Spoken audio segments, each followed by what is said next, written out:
Hey everyone, if you have a Rackham, a Rover, or an HD bug slinger, you might, especially if you're thinking about fishing, you definitely want to consider getting a Power Pro Micro.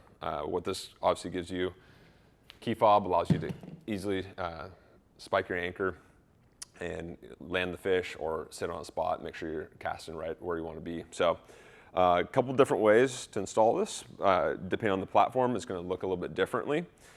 For example, this is a Rackham Aero. Right here, you have this back plate that's right in the middle. That's going to be the same on the HD bug slinger. On the Rover Aero and on the Rover Gator shell, it's going to be on either side in the back of those kind of back pontoons on the inflatable. And then, of course, on your Gator shell boards, it's going to be, you'll notice there's a through hole right about here on the board, and that's where it's going to mount. Just look for the built-in mounting plate. So first step you're going to do is you're going to remove this because you need to get access to the screws underneath. See here, what I do, I have the screws already in, so I just match it up with the plate. And then you're going to take your screwdriver, not a drill, and just tighten this down until it's snug. Don't need to overly tighten it, just until it gets tight. A couple things to keep in mind here. This is a little bit longer screw. You definitely don't want to mix this up with your other screws that you have on your, especially on your Aero boards in particular, like your sand spear sheath. You don't want to put these bigger screws in there. So once you have that, now it's just a matter of putting the pieces together. So drop this in.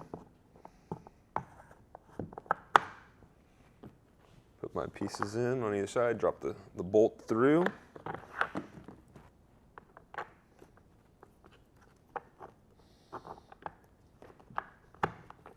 Boom, cap this.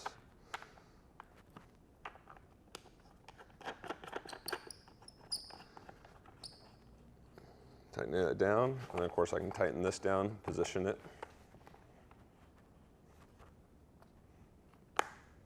Perfect. And then, of course, attach your battery, and then put your anchor in. You're ready to go. As I mentioned, this is a great additional piece that you can add to your platform, especially if you're serious about fishing. This is going to allow you to get into, anchor up instantly and not have to reach back. Obviously, if you want to do it manually, you got the sand spear sheath, but this way would be quicker, faster, and just kind of an essential tool, especially if you're really serious about fishing. Make for a better day.